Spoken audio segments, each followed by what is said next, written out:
এরকমও দিন গেছে, একদিন আমি তার বাড়িতে গেছিলাম মানে বোঝাতে যে তাকে, সে আমাকে প্রায় 10 দিন হয়ে গেছে যে আমাকে ব্লক করে রেখেছিল, তবে তার বাড়িতে গেছিলাম তাকে বোঝাতে যে কি হয়েছে না হয়েছে। আমাকে সে বাড়ির ভেতরেও ঢুকতে দেয়নি, আমাকে সেখান থেকেই ফিরে যেতে হয়। প্রায় 10-15 মিনিট ধরে আমি ওখানে দাঁড়িয়ে আছি, কাঁদছি যে আমি একবার কথা বলতে চাই, আমি একবার জিনিসগুলো নিয়ে ডিসকাস করি। সে আমাকে বাড়ির ভেতরে অবধি ঢুকতে দেয়নি। যেভাবে আমি ভেঙেছি, মানে যেভাবে চিটেড হয়েছি, সেটা হয়তো আমি এর আগে কখনো হইনি। মানুষটা চলে যাওয়ার জন্য কষ্ট হয়েছে বেশি নাকি বিশ্বাসটা ভাঙার জন্য? দুটোর জন্যই, দুটোর জন্যই। মানুষটাকে মিস করো এখন? মিস আমি করি না, মিস করাটা, মুহূর্তগুলোকে মিস করো? মুহূর্তগুলোকে মিস করি না। বিষয়টা হচ্ছে যে আমার সমস্যাটা যেটা, সেটা হচ্ছে যে আমার, এটা তুমি রাগ করে বলছো?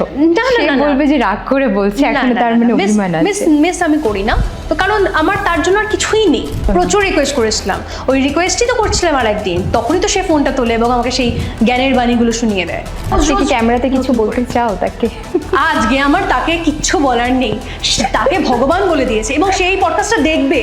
আমি তোমায় বলছি, কারণ এই কারণ কারণ কারণ ব্যাপারটা হচ্ছে যে সে আমাকে স্টক করে, আমি খুব ভালো করে জানি সে আমাকে স্টক করছে, ঠিক আছে, বিকজ আমার জার্নালিস্ট ভাই।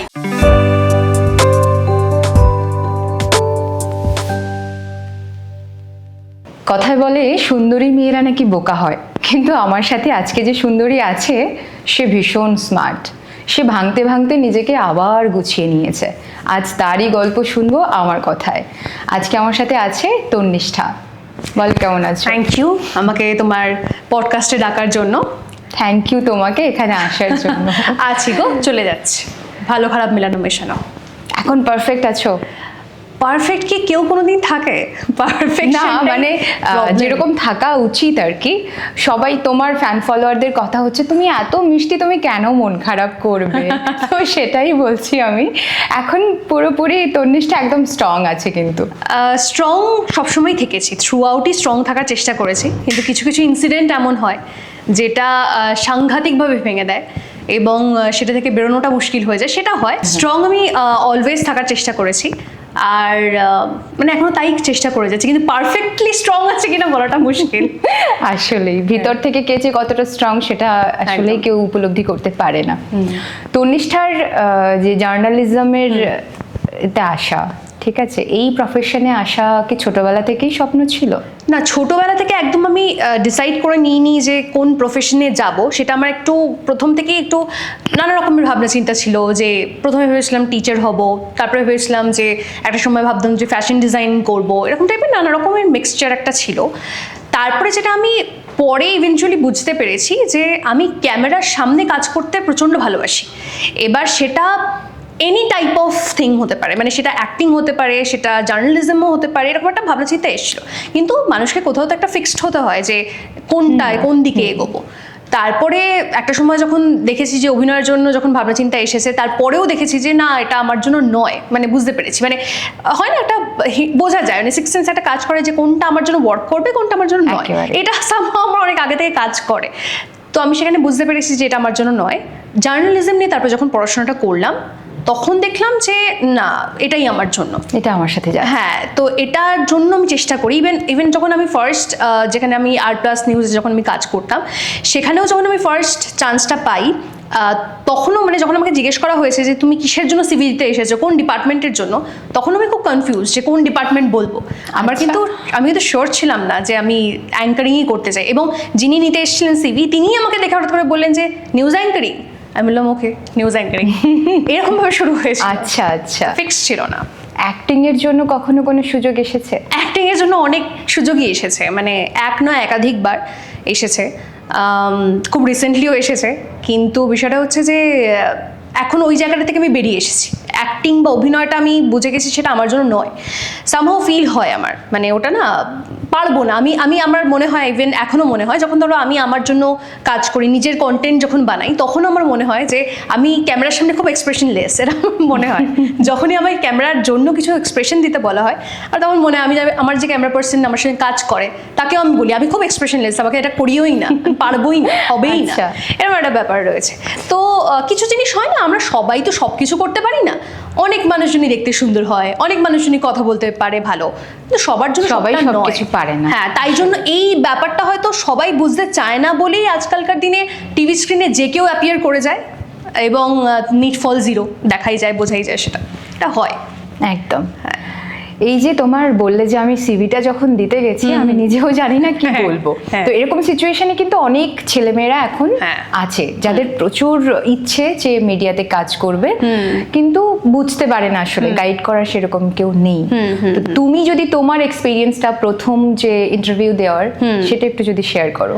হ্যাঁ, গাইড করার না, সত্যি কথা বলতেই না আমাদের প্রফেশনটাই এমন যে গাইডেন্সটা প্রপার কোথাও হয়তো দেওয়াই হয় না, পাওয়াই যায় না। আমি এটার জন্য কিছুটা হলেও আমার যে কলেজে আমি পড়াশোনা করেছি সেখানে আমি কিছুটা হলেও মানে হেল্পফুল, তাদের কাছে থ্যাঙ্কফুল থাকবো আমি। কারণ হচ্ছে যে সেখানে অনেকটা ক্যামেরার সামনে কিভাবে কথা বলতে হয় বা এই যে একটা কনফিডেন্স বিল্ড আপ, এই জিনিসটা অনেকটা সেখানে আমাকে শেখানো হয়েছিল। সেই জন্য সেটা আমি কোথাও না কোথাও আমার মধ্যে আর কি ওই ব্যাপারটা ইনকর্পোরেটেড ছিল।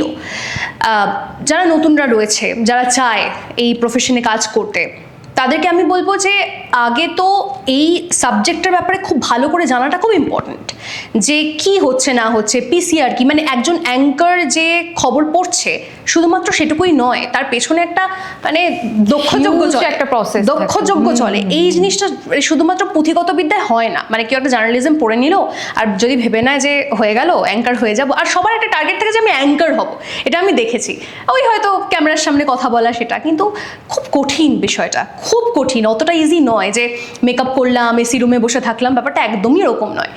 তো আমি বলবো যে আগে তো ওই জিনিসটা জানাটা খুব ইম্পর্টেন্ট যে আমাকে কোন কোন ডিপার্টমেন্টগুলো রয়েছে, সেই ডিপার্টমেন্টে কীভাবে কাজ হয়, যদি ইন্টার্নশিপ কোথাও পাওয়া যায় খুব ইন্টার্নশিপগুলো যদি করা যায় সেটা দরকার।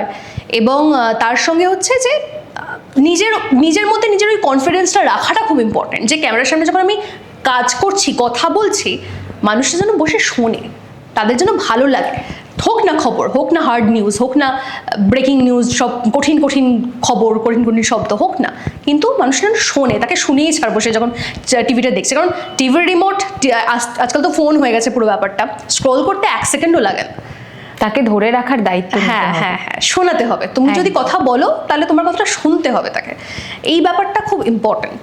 তো আমি বলবো যে আর নিজের উপর কনফিডেন্স রাখাটা খুব ইম্পর্ট্যান্ট।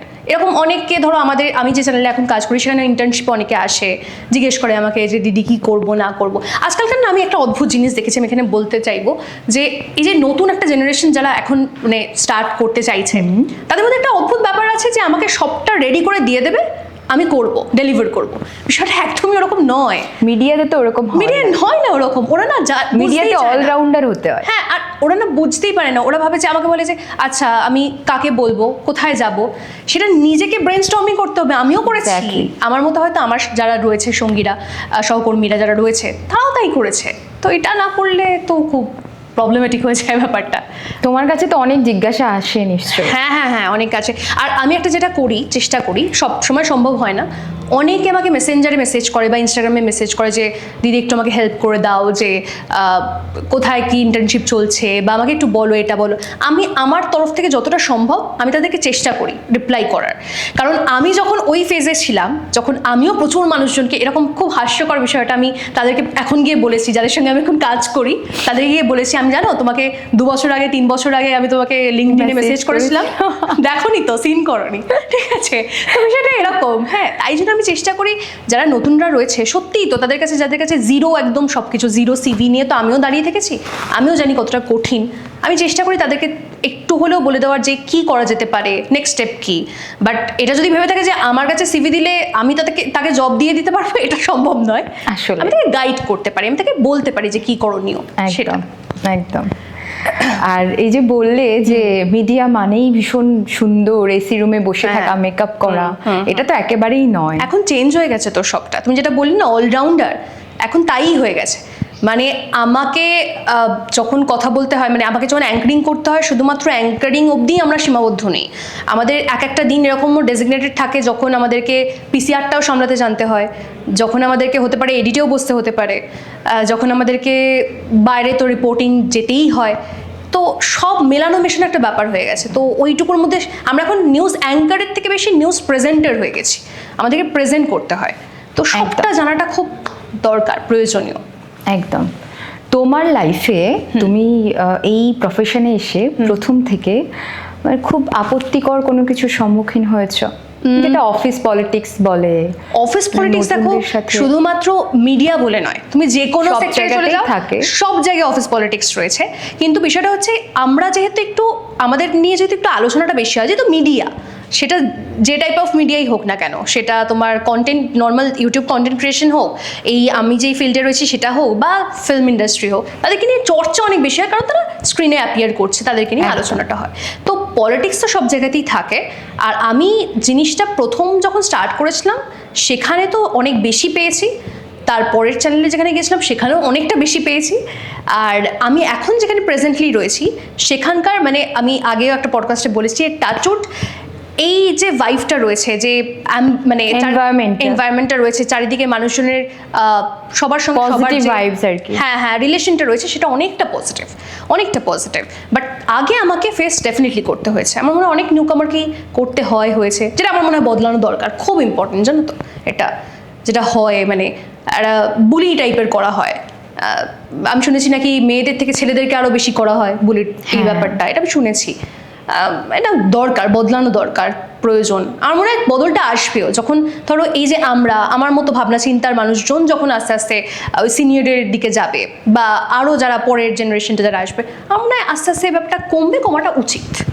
বাট হয়েছে। ওই টাইমে তন্নিষ্ঠা এত ম্যাচিওর ছিল না, সামলেছো কিভাবে? সামলাতে পারিনি তো। আমি তো তখন কি বলবো, প্রচণ্ড ভেঙে পড়েছি। ইভেন আমি ধরো এখনও যখন এরকম ধরনের কিছু সিচুয়েশন হয় তখন আমি এখনও ভেঙে পড়ি। কিন্তু এখন ব্যাপারটা যেটা হয়ে গেছে, যখন সেটা তখন হতো না, সেটা হচ্ছে যে আমি ফিগার আউট করতে পারতাম না যে যদি আমি আজকে এটা পাচ্ছি না, একটা কিছু করতে পারছি না, এটা ধরো অপরচুনিটি যেটা আমাকে দেওয়া হয়েছে, সেটা হঠাৎ করে সকালবেলা উঠলাম দেখলাম আমার আর নেই, আমাকে আর পাঠানো হলো না সেই জায়গাটাতে, অন্য কাউকে দিয়ে দেওয়া হয়েছে। এরকম হয়েছে আমার সাথে। আচ্ছা, তো এই জিনিসটা যখন হয়েছে, এই ব্যাপারটা যদি আজকেও আমার সঙ্গে হয়, আমি হয়তো খুব ফ্রাস্ট্রেটেড লাগবে আমার, বাট সাইমালটেনিয়াসলি আমি জানি যে আমি শুধুমাত্র এইটুকুর মধ্যে লিমিটেড নই। আমি এই যে শুধুমাত্র আগে আমার কাছে কী ছিল ব্যাপারটা, যখন আমি স্টার্ট করলাম তখন আমার কাছে কী ছিল যে আমি নিউজ অ্যাঙ্কার, আমাকে অ্যাঙ্কারিং করতে হবে, আমাকে জার্নালিজমটা জানতে হবে। আর জার্নালিজমটা একটা সমুদ্রের মতো, হ্যাঁ, মহাসমুদ্র, যত গভীরে যাবে তত জানবে এরকম একটা ব্যাপার, জানার শেষই নেই। তো আমার কাছে ছিল যে আচ্ছা আমি পারছি না, তাহলে কী হবে, এবার হতো সব শেষ হয়ে গেল আমার, এখন একটা ভাবনা চিন্তা ছিল যে আমি শেষ, আমার ক্যারিয়ার শেষ, আর কিছু নেই, আমাকে দিচ্ছে না, এটা দিচ্ছে না, এরকম একটা ভাবতাম।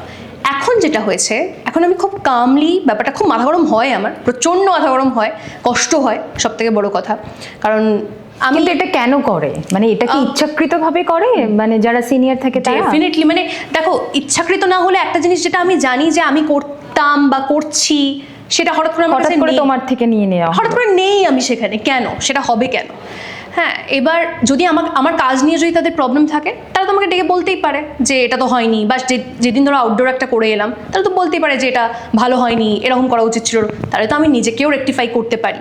কিন্তু যখন নিঃশব্দে জিনিসটা চলে যাচ্ছে, তাহলে কারণটা কি? এটা তো খুব ইজি ব্যাপার জানাটা, বোঝাটা। তো এখনও খারাপ লাগে, কিন্তু এখন আমি জানি যে আমি শুধুমাত্র এটুকুর মধ্যে আমি লিমিটেড নই।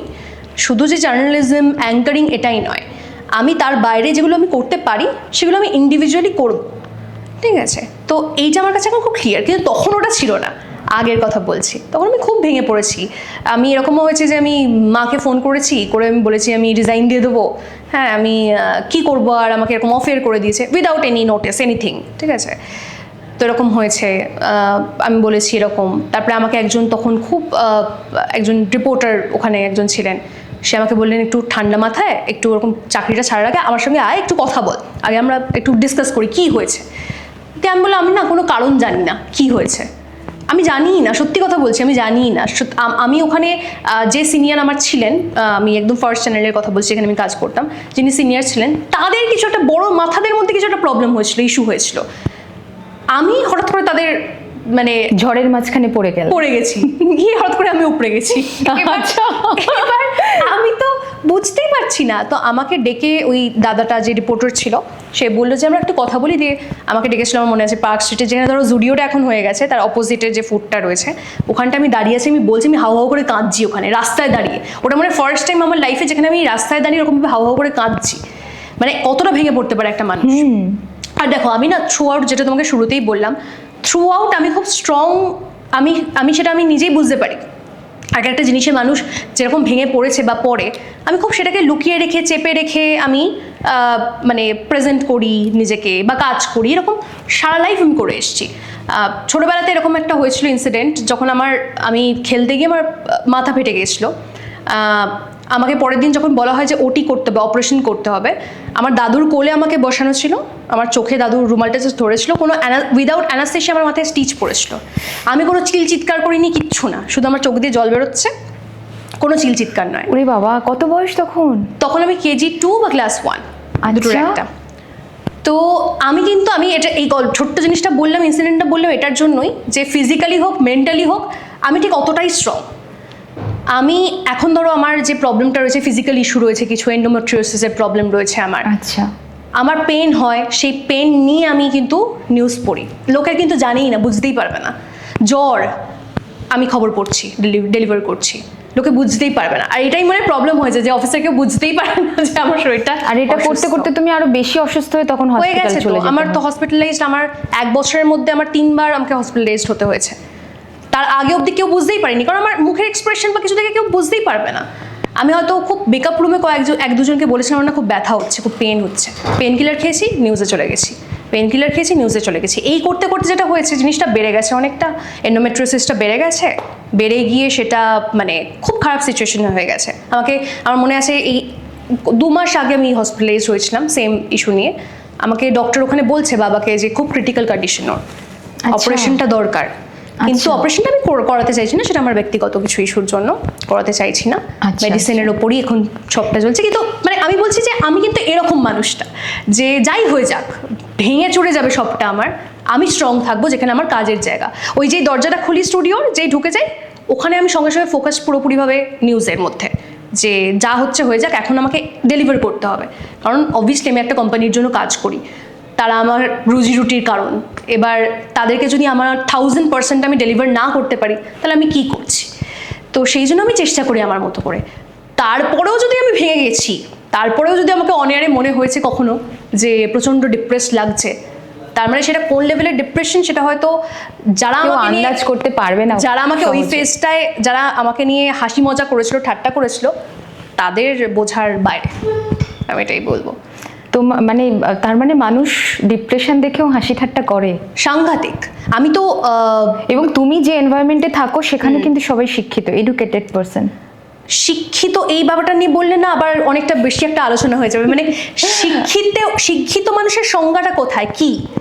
আমার পুঁথিগত বিদ্যায় শিক্ষিত, আমার মনে হয় ব্যবহারে, জানো তো, একটা মানুষ কতটা শিক্ষিত সেটা তার ব্যবহারে প্রকাশ পায়, আর সময় সময় প্রকাশ পায়। যখন ধরো আমার সঙ্গে এরকম একটা ঘটনা ঘটেছে, আমি প্রচণ্ডভাবে ভেঙে গেছি বা এরকম হয়েছে, তাদের মধ্যে আলোচনা এরকম হয়েছে যে সবই তো কানে আসে, তাদের মধ্যে এরকম হয়তো আলোচনা হয়েছে যে কি আর আছে, এমন কি ব্যাপার, আমি 10-15টা প্রেম করেছি, আমার কিছু হয়নি, একটা ব্রেকআপে এত ভেঙে গেলে হয়, এরকম টাইপের আলোচনা হয়েছে। মানে তাদের 10-15টা প্রেমের সঙ্গে আমার একটা ভেঙে যাওয়াকে তারা মিক্স করে দিয়েছে, এবার গুলিয়ে ফেলছে কোথাও না। এবার সমস্যাটা কি বলতো, যে সব মানুষের প্রবলেম আছে, তোমার লাইফে প্রবলেম আছে, অবশ্যই আমার লাইফে প্রবলেম আছে, কিন্তু আমি কখনোই বলতে পারি না যে তোমার থেকে আমার প্রবলেমটা বড়। আমি তোমার লাইফটা কাটাচ্ছি না, তুমি আমার লাইফটা কাটাচ্ছ না।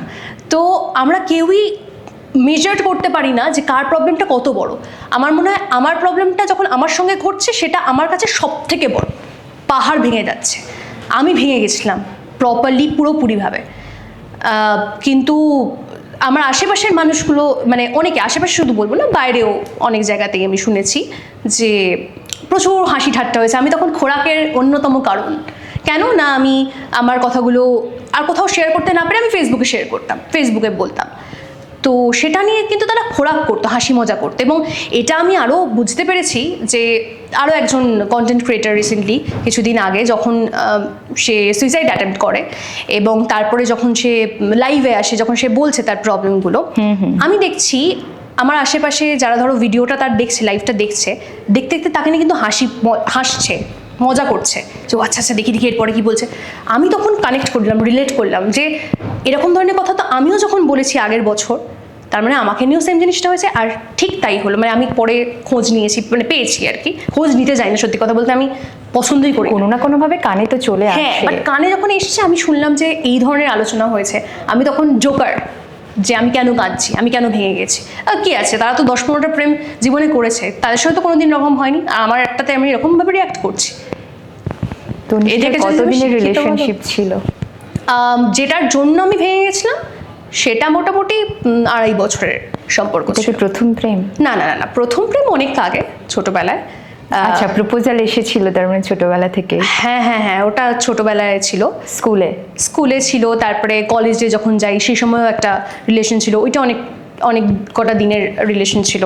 কিন্তু আচ্ছা। আমি না কোনোবারে এতটা ভেঙে যাইনি, আমি জানি না কেন, প্রত্যেকবারেই হয়েছে, এফেক্ট পড়েছে, কোনোবারে এবারের মতো হয়নি। এবারে আমি শারীরিকভাবে অসুস্থ হয়ে গেছিলাম, মানে শুধুমাত্র মেন্টালি নয়, মানে ইমোশনালি ভীষণ অ্যাটাচড ছিলে তাহলে? ইমোশনালি অ্যাটাচ তো আমি প্রত্যেকবারই থেকেছি, কিন্তু আমি জানি না, আমি বুঝতে পারিনি কেন, কী ব্যাপার, কী কারণ।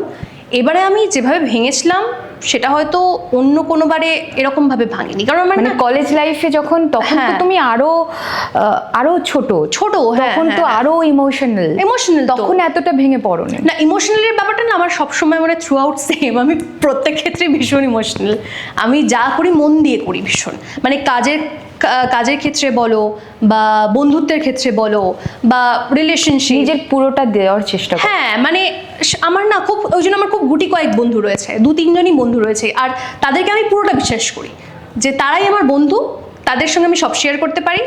আর তাদের মধ্যে ওই যে মানুষটা স্পেশাল হয় সে তো আরও কাছের হয়, সে তো বেস্ট ফ্রেন্ড বলা সেই রকম একটা একদম। ব্যাপার হয়। তো সেই মানুষটা যখন চলে যায় বা গেছিল, আমি যেভাবে ভেঙেছি, আমি তো বলেছিলাম, মানে আমি বলি এই ব্যাপারটা যে আমার যারা খারাপ চেয়েছে বা যারা মনে করে আমি তাদের শত্রু, এরকম যারা মনে করে, আমার কোনো শত্রু নেই, যারা মনে করে আমাকে শত্রু, তাদের জীবনেও যেন ভগবান ওই দিনটা কোনো দিন না দেয়, মানে এইরকম একটা ঘটনা, সিচুয়েশন, এরকম একটা মানুষকে হারানো যেন তাদের জীবনে না আসে। আমি এতটা ভেঙেছিলাম, আর মানে আমি অসুস্থ হয়ে গেছিলাম, শুধুমাত্র কি বলবো, মেন্টালি যে অসুস্থ সেরকম না, ওটার জন্য কিন্তু আমার সিস্টের যে প্রবলেমটা, এন্ডোমেট্রিওসিস, সেইটার একটা, আমার রোজ পেটে ব্যথা হতো। অ্যাকচুয়ালি মেয়েদের তো সব ব্রেন হরমোনাল এভরিথিং কানেক্টেড থাকে না? আমার ডক্টর পরে বললেন যে তোমার স্ট্রেস বাড়লে তো ওখানেও বাড়বে। আমার সেটাই বললেন ডক্টর যে তোমার কিন্তু এটার জন্য একটা এফেক্ট পড়ছে, মানে আমার যিনি গাইনোকোলজিস্ট তিনি তো আর জানেন না আমার এমনি কি প্রবলেম চলছে না চলছে, তিনি আমার মুখ দেখে বলছেন যে সামহাও কোনো ডিপ্রেশন বা কিছু যদি থাকে তাহলে সেটার জন্য কিন্তু এটার এফেক্টটা পড়ছে। একদম। এবার এটা আমি বাকিদের কি করে বোঝাবো, আমার যে প্রবলেমগুলো রয়েছে সেগুলো পুরোটা ভেতরে ভেতরে, আমার ভেতরে মন কতটা ভেঙেছে সেটা আমি কাউকে দেখাতে পারবো না, যেটা দেখা যায় না সেটা মানুষজন বিশ্বাস করতে চায় না। আমার পেটে আছে কতটা পেন নিয়ে আমি কাজ করছি আমি কাউকে বোঝাতে পারছি না, বাট সেটা যখন সাংঘাতিক হয়ে যাচ্ছে, আমার যেবারে আমি প্রথমবার আমাকে এমার্জেন্সিতে নিয়ে যেতে হয়, হসপিটালাইজ করতে হয়, সেটা কিন্তু অফিসেই আমি অসুস্থ হয়ে গেছিলাম। আচ্ছা, অফিসেই আমি অসুস্থ হয়ে পড়েছিলাম, প্রচণ্ড চিৎকার করছি, মানে যে মেয়েটার মাথা ওরকমভাবে স্টিচ হয়েছে সে তখন চিৎকার করেনি, সে ওই পেনের জন্য চিৎকার করছে, এতটা সাংঘাতিক। আর একবারও অফিসেরই আউটডোরে আমি গেছিলাম হুগলিতে পুজোর আগে, সেখানে গিয়ে আবার আমার অসুস্থ হয়ে যাই, আমাকে হসপিটালাইজ করতে। আর একবার এই জাস্ট 2-3 মাস আগে বাড়িতে না রাস্তায় বেরিয়েছিলাম, তখন অফিসে যাচ্ছিলাম, তার আগে হলো। বাট সেটার আগের যে স্টেজটা, মানে এটা তো ওই দিনটাতেই ফার্স্ট টাইম এরকম হয়নি যে ব্যথাটা স্টার্ট হয়ে গেছে, আগে থেকেই হচ্ছিল, সেটা আমি বোঝাবো কাকে আর বুঝবে কে? তারা বলবে অপারেশন করে নাও, অফিস থেকে বলবে যে অপারেশন করে নাও তাহলে, কিন্তু সেটা আমি করাতে চাই না, কারণ সেটার জন্য আরও খারাপ কিছু আফটার এফেক্টস রয়েছে, সেটা আমাকে ডক্টর সাজেস্ট করেছেন যে না, যতদিন না করাতে পারবে ততটাই বেটার, মেডিসিন দিয়ে যদি কমানো যায়। আমি সেটার চেষ্টা করছি, তার মধ্যে যদি বেড়ে যায় জিনিসটা আমার হাতে নেই, কিছু করার আমার হাতে নেই, আমি তো চেষ্টা করছি কাজ করার, ডেলিভার করার। এই যে বললে যে 2.5 বছরের রিলেশনশিপ, 2.5 বছরের একটা সম্পর্ক ভাঙা অবশ্যই, মানে এটা তো কষ্টেরই, কিন্তু এই সম্পর্ক ভাঙলো কেন, মানে তোমার কি মনে হয়? এটা পুরোটাই না, দুজনের কি আন্ডারস্ট্যান্ডিং এর কোনো প্রবলেম ছিল? না, আন্ডারস্ট্যান্ডিং এর প্রবলেম না, প্রবলেমটা যেটা হয়ে গেছিল সেটা হচ্ছে যখনই থার্ড পার্সন এসে যায় একটা সম্পর্কে, সেটা একটা বড় সমস্যা হয়ে যায়। আর সব থেকে বড় কথা এন্টারটেইন করা, মানে থার্ড পার্সন আমার কাছেও আসতে পারতো, থার্ড পার্সন তার কাছেও গেছে, এবার সে এন্টারটেইন করেছে, তাই জন্য ঘটে গেছে ঘটনা। আমি এন্টারটেইন করিনি, মানে আমার কাছে যে অফার্সগুলো ছিল, প্রপোজালগুলো ছিল, আমি এন্টারটেইন করিনি, কাউকেই একটা ওই গণ্ডির ভেতরে ঢুকতে দিইনি, তাই জন্য আমার তরফ থেকে কোনোদিন কিছু হয়নি, তার তরফ থেকে হয়েছে। এবং এটা তো আজকাল মানে আমি বলবো ঘরে ঘরে এই সমস্যাটা। তো তো সেটা কি সে নিজে থেকে বলেছিল নাকি তুমি না না না, জানতে সে পেরেছিলে? সে কোনোদিনই বলেনি, এটাই তো একটা অদ্ভুত ব্যাপার। এই জন্যই হয়তো আমি আরো তার মানে চিটিং, cheating। হ্যাঁ হ্যাঁ হ্যাঁ, মানে যেভাবে আমি ভেঙেছি, মানে যেভাবে চিটেড হয়েছি, সেটা হয়তো আমি এর আগে কখনো হইনি। তাই জন্য হতে পারে, কষ্টটা বেশি হ্যাঁ পেয়েছো। হতে পারে সেটার জন্য, কারণ আমি এটা মানতেই পারিনি দীর্ঘ সময় অবধি যে আমি ছাড়া অন্য কেউ কেন, মানে আমার পরে একজনকে কেন কেউ চুজ করে নিল। আমার কোথাও তার জন্য কিছু করতে কম কোথায় থেকে গেছিলো, মানে কি করিনি আমি যেটার জন্য, এবং সে নিজেও অ্যাকসেপ্ট করতো ব্যাপারগুলো যে আমি তার জন্য অনেকটা করেছি। সে পরে আমার সঙ্গে যখন যোগাযোগ করে, দেখো আমি একটা সবসময় জিনিস বিশ্বাস করেছি যে কেউ যদি কারোর খারাপ করে কোনোদিন কেউ ভালো থাকতে পারে না, এটা আমি চোখের সামনে দেখেছি। এবার যার সঙ্গে ধরো সে চলে গেছিলো অন্য একটা সম্পর্কে, আজ কি সে সম্পর্কটা রয়েছে? নেই। ঠিক আছে? আচ্ছা, সেই সম্পর্কে এত তাড়াতাড়ি কর্মফল পেয়ে গেল? কারণ পাওয়ারই ছিল, কারণ আমি তো জানি যে অ্যাকচুয়ালি পুরো সিনারিওটা কি হচ্ছে না হচ্ছে। এবং তোমার কাছে ফেরার চেষ্টা নিশ্চয়ই করে? ডেফিনেটলি করেছে, এবং কারণ সে নিজের ভুলটা বুঝতে পেরেছে, এবং সে আমাকে জানিয়েছে। তাকেও যখন আমি এই প্রশ্নটা করেছি, তাহলে করলে কেন, গেলে কেন, যখন আমারই সব ঠিকই ছিল, আমি ভালো ছিলাম, তুমি যখন বুঝতে পারছিলে, তাহলে হলো কেন ব্যাপারটা? তার কাছে কোনো আনসার নেই যে কেন। তো আনসারটা খুব সিম্পল। এবার যারা ভুল করে তারা তো মানে খুব একটা বানতে চায় না, বা খুব একটা অ্যাকসেপ্ট করতে পারবে না যে আমি চিট করলাম, যে আমি চিট করলাম। সে বলছে হয়তো যে আমি ভুল করেছি, বাট আমি চিট করলাম, এই ট্যাগটা মাথার উপর কে লাগিয়ে নেবে এরকম ভাবে। ভুল বলতে পারি, অন্যায় বলে অন্যায় সেটাকে স্বীকার করে না। তো সেরকমই হয়েছে। এবার বিষয়টা হচ্ছে যে তো আমি দেখেছি যে এই ব্যাপারটা হয়েছে যে চিট করেছে আমার সঙ্গে, যার জন্য করেছে, এখন কিন্তু তাদের মধ্যে কোনো কিছু নেই, সম্পর্ক নেই। ঠিক আছে, আমি জানি না আবার তারা ফিরে যাবে কিনা, কি হবে আমার জানা নেই, জানার ইচ্ছেও নেই, বাট এখন তারা নেই একসঙ্গে। আর সেটা উইদিন 6 মান্থসই হয়ে গেল ব্যাপারটা। এবার প্রবলেমটা এটা যে আমার সঙ্গে যেটা হয়েছে, আমি যে ভেঙে গেছি, সেই সময়টা আমি ফেরত পাবো না, আমি সেই সম্পর্কটাও ফেরত পাবো না। আর যদি কথার কথা আমি তার সঙ্গে সম্পর্কে চলেও যাই, কোনো কিছুই একরকম থাকবে না, যা ছিল সেটা একরকম থাকবে না, সেটা হতে পারে না। সেই ইনোসেন্স যেটা ছিল, সমস্ত কিছু যে ট্রাস্টের একটা ব্যাপার ছিল, সেটা তো আর কোনোদিন তার জন্য আমার ফিরে আসবে না। আর তাই জন্য আমার মনে হয় না যে কেউ যদি কারোর সঙ্গে চিট করে থাকে, সেখানে আবার ফিরে যাওয়াটা উচিত বলে আমার মনে হয় না ব্যক্তিগতভাবে। তাই জন্য আমিও খুব একটা সে কতদিন ধরে চিট করার পর তুমি জানতে পারলে? আমি না, সে যখন আমাকে চিট করছিল যে টাইমটাতে, ফেজটাতে, আমি খুব একটা বুঝতে পারিনি। মানে আমি যেহেতু তাকে খুব বিশ্বাস করতাম, আমি না রিচেক করতে যাইনি যে কার সাথে কথা বলছো, কোথায় আছো না আছো, অত আমি মানে মাথা গলানো পছন্দও করি না। আমি খুব স্বাধীন, নিজেও স্বাধীন। আমি বিশ্বাস করি আমার যে পার্টনার রয়েছে সেও স্বাধীনভাবে থাক, শুধু দিনের শেষে সে আমার থাক, এটুকুই চাওয়া, তার বেশি আর কিছু নয়। তো আমি সেরকমই করতাম, সেরকমই চাইতাম। কিন্তু ইন দ্য মিন টাইম যে এগুলো হচ্ছে, সেটা তো আমি বুঝতে পারিনি। সেটা যখন বহিঃপ্রকাশটা যখন হলো, আমি তখন বুঝতে পেরেছি। আমি কিন্তু মাঝখানে বুঝতে পারিনি, কারণ আমি বুঝতে চাইনি, জানতে চাইনি। আমি তো তাকে অন্ধের মতো বিশ্বাস করছি যে না, এটা তো মানে হবেই না, কোনোদিন হতেই পারে না। এবার সবই নর্মাল ছিল। হঠাৎ করে যে কেউ একদম এসে ছুঁচ হয়ে একদম ঢুকে গেছে, এবং সেটা এভাবে বেরিয়ে আসবে, আমি ভাবতে পারিনি।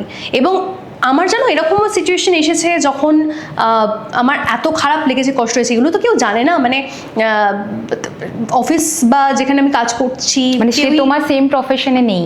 না, সে আমার সেম প্রফেশনের নয়। তো আমি যেখানে যাচ্ছি, কাজ করছি, সেখানে আশেপাশে মানুষজন বুঝতে পারছে না যে আমার সঙ্গে কী ঘটনা ঘটে যাচ্ছে রোজ রোজ।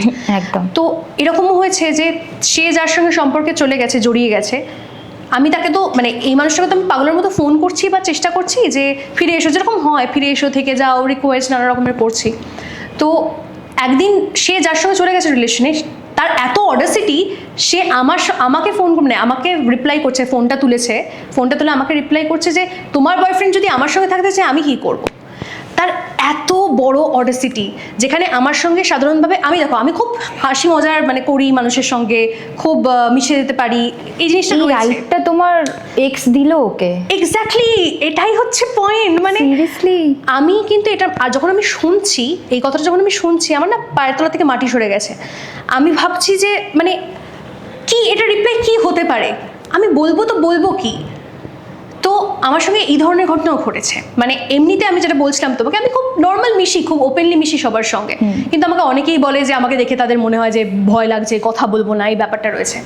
তো এরকম যখন আমার একটা মানুষজন যখন আমাকে এভাবে অ্যাকসেপ্ট করে, যেখানে আমার সাথে কথা বলার সাহস পায় না, সেখানে একটা ওরকম ধরনের যে চিট করেছে, মানে দুটো চিটার, তার মধ্যে একজন আমাকে বলছে যে তোমার বয়ফ্রেন্ড যদি আমার সঙ্গে থাকতে চায় আমি কি করব, এটা আমাকে সে বলছে। আমার সেদিন মনে হচ্ছিল যে সব শেষ করে দিই। তুমি রিপ্লাই দিয়েছিলে কিছু? আমার কথা হারিয়ে গেছে, ভাষা হারিয়ে গেছে। আজকে যদি হতাম তাহলে বলতে পারতাম হয়তো অনেক কিছু, কিন্তু তখন আমি অলরেডি ভেঙে আছি। রোজ কি ক্যামেরাতে কিছু বলতে চাও তাকে? আজকে আমার তাকে কিচ্ছু বলার নেই, তাকে ভগবান বলে দিয়েছে, এবং সেই পডকাস্টটা দেখবে। আমি তোমায় বলছি, কারণ ব্যাপারটা হচ্ছে যে সে আমাকে স্টক করে, আমি খুব ভালো করে জানি সে আমাকে স্টক করছে, ঠিক আছে, বিকজ আমার জার্নালিস্ট ভাই, ওর মতো মানে যাই হোক সেটা নই। তো আমি জানি সে দেখবে এবং সে দেখছে।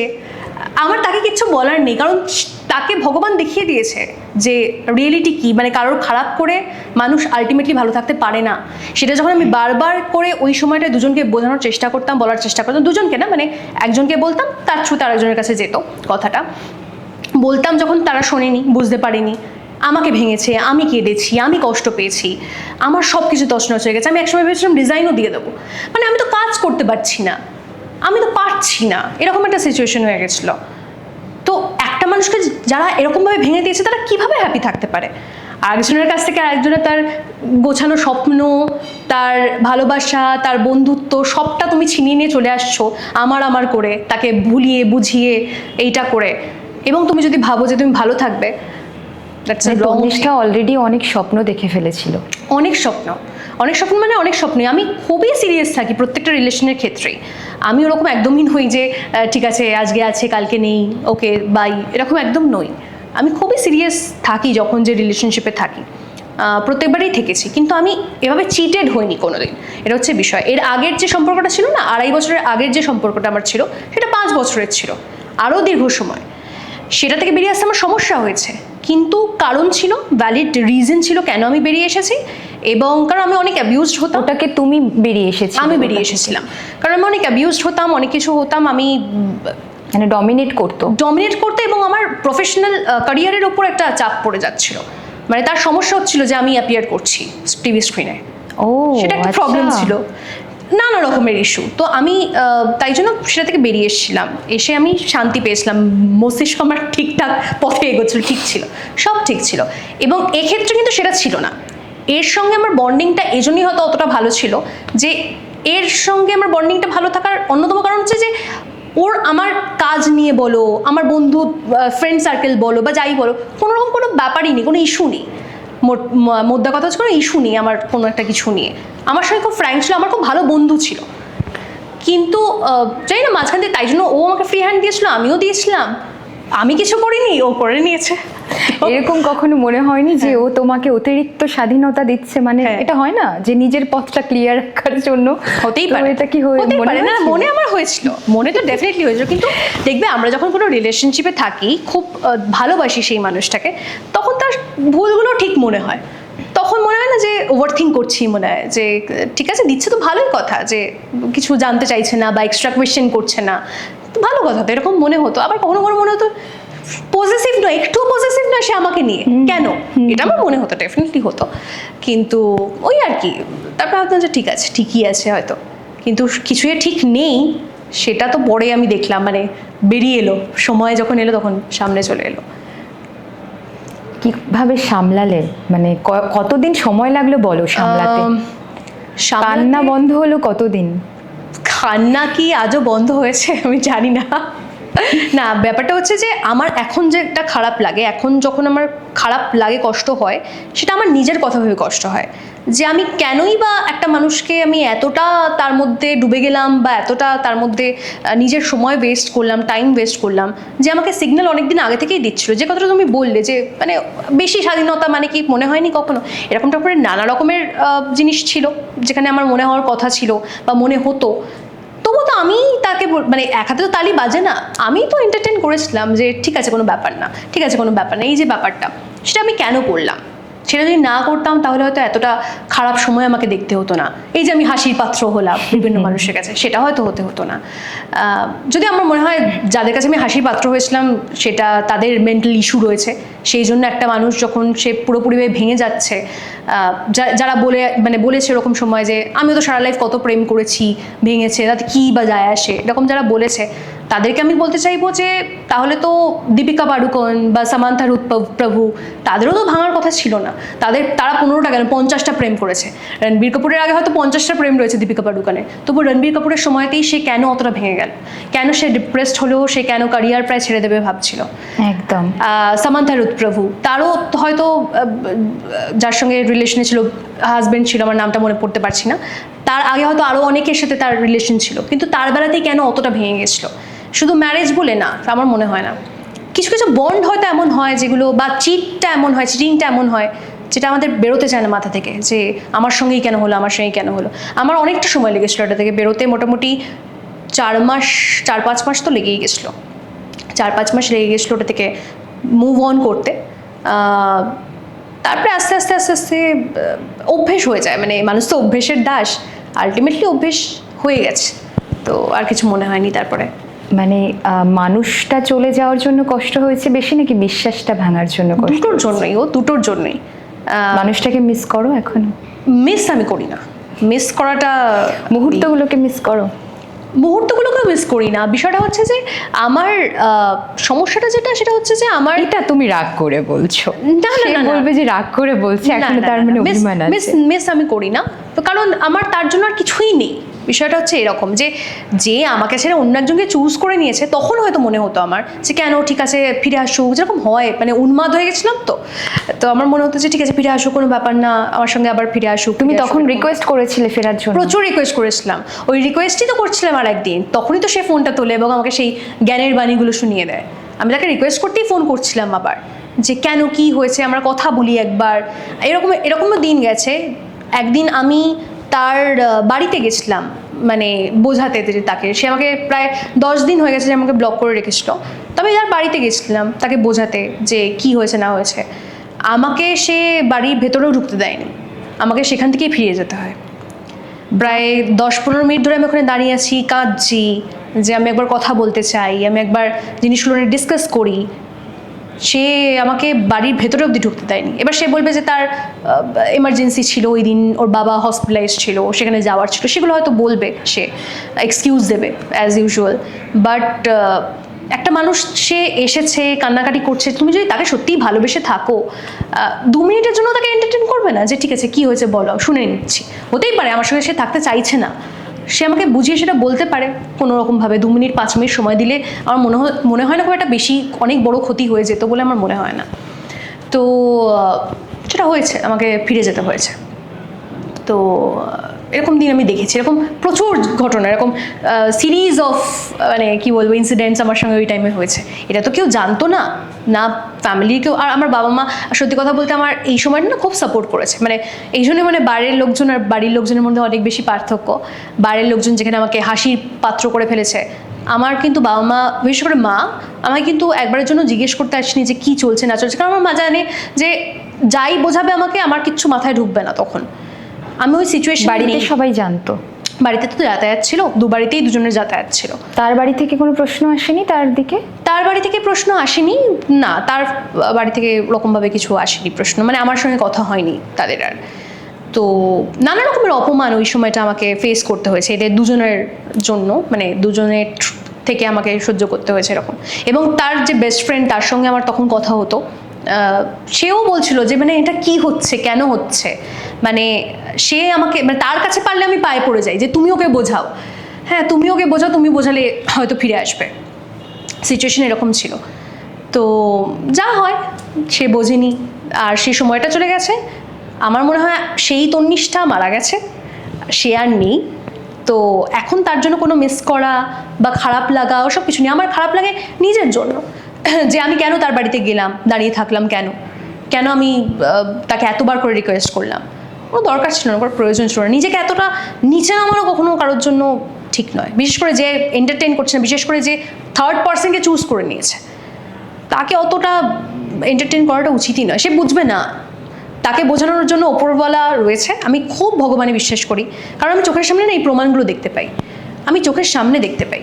তো আমি তাকে বিশ্বাস করি এবং সে হিসাব করে দেয়, আর করেও দিয়েছে, আগামী দিনেও করবে, আমি এটা বিশ্বাস করি। কারণ আমি না খুব লয়াল, আর আমি কারোর জন্য ওরকম ওই মনের মধ্যে কুচুটে ভাব, এইটা করা যায়, এই পলিটিক্স করব, ওর মানুষকে ছিনিয়ে নেব, এটা করব, আমি কোনোদিন এরকম নই।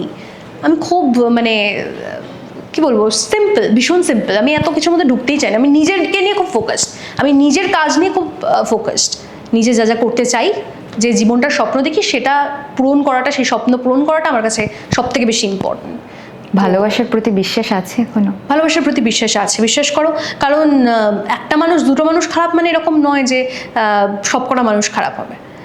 সেটাও আমি পরে ফিল করতে পেরেছি, মানে তার চলে যাওয়ার পর আমি এরকম ফিল করতে পেরেছি, এরকম বুঝতে পেরেছি বিষয়টা, যে সব মানুষ ওরকম হয় না। ধরো মানে তার কাছ থেকে আমি যে যে জিনিসগুলো এক্সপেক্ট করেছিলাম, আমি খুব একটা কিন্তু পাইনি। স্টিল সে আমার খুব ভালো বন্ধু ছিল, সামহাও বন্ডটা আমার তার সঙ্গে খুব ভালো ছিল বলে এতটা কেমিস্ট্রি হয়তো ভালো ছিল। বাট আমি যেগুলো ধরো তার থেকে পাইনি, সেটা আমি কিন্তু পরে অন্য কারোর থেকে পেয়েছি। মানে অন্য কোনো একটা সম্পর্কের ক্ষেত্রে আমি কিন্তু সেটা ফিল করতে পেরেছি, যে সেখান থেকে কিন্তু আমি তার থেকে ধরো যে যে জিনিসগুলো এক্সপেক্ট করেছিলাম আগের ক্ষেত্রে, যে যে জিনিসগুলো এক্সপেক্ট করেছিলাম, যে একজনকে প্যাম্পার করা, গার্লফ্রেন্ড হোক বা বউ হোক, যেভাবে হওয়া উচিত, বেশি কিছু জিনিস না। একটা আমরা তো মেয়েরা তো ছোট একটা ধরো ফুল এনে দিল হঠাৎ করে, মানে না বলে একটা ফুল এনে দিল, না বলে একটা কিছু পছন্দ, যেটা আমি ডিসকাস করেছিলাম তার সঙ্গে, যে জানো এই চকলেটটা আমি ভালোবাসি, সেটা হঠাৎ করে সারপ্রাইজ দিয়ে দিল, তাতেই আমরা খুশি হয়ে যাই।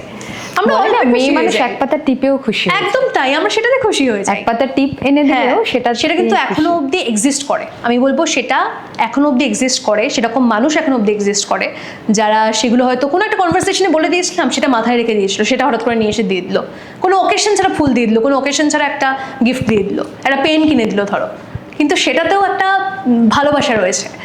আর সেই মানুষ এখনো এক্সিস্ট করে, আমি বিশ্বাস করি, এবং তাই জন্য আমার ভালোবাসার প্রতি এখনো বিশ্বাস রয়েছে। আর সব থেকে বড় কথা, আমার ভালোবাসার প্রতি এই জন্যই বিশ্বাস রয়েছে, কারণ আমার মতো মানুষ এখন এক্সিস্ট করে, আমি ভালোবাসতে জানি, এবং আমার মতো আরও অনেক মানুষরা রয়েছে যারা ভালোবাসতে জানে। তো সেই মানুষগুলো যেহেতু এক্সিস্ট করে, তাই ভালোবাসার উপরও বিশ্বাস রয়েছে। যারা ভেঙে পড়ে প্রেমে, তাদের উদ্দেশ্যে কিছু বলতে চাও? মানে আর চিট করা ব্যাপার নিয়ে, মানে কারা চিট করে, ঠিক আছে, একটু যদি কিছু বলতে চাও যারা চিট তোমার করে, ভালোবাসার মানুষদের জন্য। বিশেষ করে যারা চিট করে, আমি বলবো যে যারা ধরো এটা জেনে এগোয়, যে ধরো একটা কাপল, তারা ধরো খুব ভালো রিলেশনশিপে আছে, সেটা জানার পরেও যখন আর একটা মানুষ এসে সেই সম্পর্কটা নষ্ট করতে চায়, ঢুকতে চায়, তারা নাম্বার 1 মানে 100% তারা সুবিধাবাদী হয়। তো এটা বোঝাটা, জানাটা তাদের জন্য খুব ইম্পর্ট্যান্ট। আর যে মানুষটা এন্টারটেইন করলো, যে ছেলেটা বা মেয়েটা আর একজন থার্ড পার্সনকে এন্টারটেইন করলো, আমার মনে হয় তার জন্য সমস্ত কিছু সেখানেই শেষ করে দেওয়া উচিত। যারা ভেঙে পড়ছে, আমি জানি এই ফেজটা খুব কঠিন, খুব কঠিন সেখান থেকে বেরিয়ে আসা, বেরোতে ইচ্ছে করে না, মনে হয় যে নিজেকে শেষ করে দিই, কী আছে লাইফে, এরকম মনে হতে পারে, হয়। কিন্তু সেখান থেকে যদি আমরা এই ফেজটাকে কাটিয়ে উঠতে পারি, আমরা যদি এখান থেকে বেরিয়ে আসতে পারি, আমরা আরও বেটার মানুষ হয়ে বেরোই, আমরা আরও অনেক বেশি কি বলবো, দেখবে লক্ষ্য আরও বেশি স্ট্রং হয়ে যায়। সেটা নিজের প্রয়োজন নেই, মানে এটা কোনো নেসেসিটি নেই যে আর একটা রিলেশনশিপে চলে যেতে হবে, সেরকম কোনো নেসেসিটি নেই। কিন্তু বেরিয়ে আসাটা খুব ইম্পর্টেন্ট। ওই যে আমি নিজেকে বারবার করে কোয়েশ্চেন করতাম না 3-4 মাসে, যে কেন আমি, আমার সঙ্গে কেন হলো, অ্যাকসেপ্ট করাটা খুব ইম্পর্টেন্ট, যে আমার সঙ্গে হয়ে গেছে, এটা আমার সঙ্গে হয়ে গেছে, ডান অ্যান্ড ডাস্টেড। এই মানুষটাকে বলা আর মৃত মানুষকে বলা একই জিনিস, বলে কোনো লাভ নেই, এটা থেকে আমাকে বেরিয়ে আসতে হবে। সে নেই, সে এক্সিস্ট করে না। আমি এটা ভেবে নিয়েছিলাম যে ওই 4 মাসের পরে আমি বেনারস গেছিলাম, সেইটা আমাকে ওই ট্রিপটা অনেক সামহাও হেল্প করেছে। আমি জানি না, এটা আমি শুনেছিলাম অনেক পডকাস্টে বা অনেক জায়গায় যে বেনারস ওরকমভাবে কি বলবো, ওখানে গেলে সবটা ঠিক হয়ে যায়, মানুষ হিল হয়, এরকম শুনেছিলাম। বাট আমি গিয়ে সামহাও নিজে ফিল করেছি ব্যাপারটা, ওই ভাইবেই হয়তো কিছু একটা চেঞ্জ রয়েছে। তো আমি বুঝে গেছিলাম যে ঠিক আছে, মানে বেরিয়ে এসছি আমি, ওই মানুষটা আমার কাছে এক্সিস্ট করে না, নেই, যা হয়েছে হয়ে গেছে, সে ফিরবে সে আশাও নেই, সে গেছে দুঃখও নেই, ঠিক আছে। একদম, মানে ভালোবাসায় বিশ্বাসী থাকো, কিন্তু যদি কেউ চিট করে তাহলে মুভ অন করে ফেলো একদম, যত একদম। তাড়াতাড়ি সম্ভব। হ্যাঁ, হ্যাঁ, তন্নিষ্ঠার কথা অনুযায়ী হ্যাঁ। তন্নিষ্ঠা কিন্তু এখনো ভালোবাসায় বিশ্বাসী, হ্যাঁ। আর খুব মিষ্টি দেখতে তন্নিষ্ঠার। তো আশা করি খুব শীঘ্রই ওর আবার প্রেম আসুক জীবনে, ভালোবাসা আসুক, চলে আসবে। তন্নিষ্ঠা ভালো থাকো, এরকম হাসি মুখে থাকো সব একদম, সময়। একদম, খুব তুমিও। জলি জলি ভাব ওর মধ্যে, পজিটিভ ভাইবস নিয়ে থাকতে পছন্দ করে, যেটা আমাদেরকে মানে প্রত্যেক মানুষকে হেল্প করে আসলে বেঁচে থাকতে, পজিটিভ ভাইবস, একদম। সেটা সবার জন্য জরুরি। তন্নিষ্ঠার মধ্যে সেটা আছে। তন্নিষ্ঠার শুভকামনা তোমার ভবিষ্যতের জন্য, তোমার কেরিয়ার, তোমার একদম। প্রেম জীবন, সবকিছুর জন্য। খুব ভালো লাগলো তোমার সাথে কথা বলে, Thank you, অনেক thank অনেক you. ধন্যবাদ আর ভালোবাসা তোমার জন্য। তুমিও খুব ভালো থাকো, এই পডকাস্ট আরো আরো ভালো ভালো এপিসোডস হোক। একদম একদম। ভালো থাকো। আজকে এই পর্যন্তই, আবার দেখা হবে অন্য কারোর সাথে। আপনিও চাইলে আসতে পারেন আমার কথায়, আমি সানায়া শুনবো আপনার কথা। আসুন কথা বলি।